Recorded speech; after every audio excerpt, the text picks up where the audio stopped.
సుధిరెడ్డి రాజకీయంగా పనికిరాడని ఎమ్మెల్యే పదవికి అర్హుడు కాదని గిరిజన ఆదివాసీ కార్పొరేషన్ చైర్మన్ బెల్లయ్య నాయక్ అన్నారు.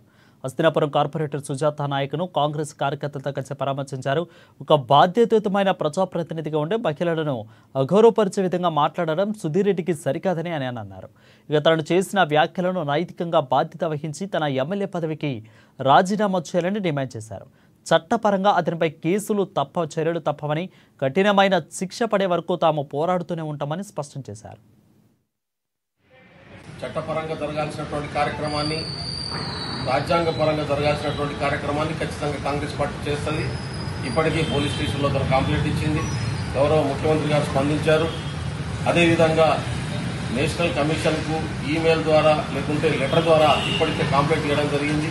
కానీ ప్రత్యక్షంగా కూడా పోయి ఢిల్లీకి పోయి సెంట్రల్ ఎస్టీ కమిషన్ చైర్మన్ను అదేవిధంగా సౌత్ ఇండియాకి ఇన్ఛార్జ్ అయినటువంటి ఇద్దరిని కలిసి ఇక్కడ జరిగినటువంటి అన్యాయాన్ని, అవమానాన్ని ఖచ్చితంగా వాళ్ళ దృష్టికి తీసుకెళ్లి చట్ట ప్రకారంగా చర్యలు తీసుకునేటటువంటి పద్ధతుల్లో మేము బాధ్యత తీసుకుంటాం.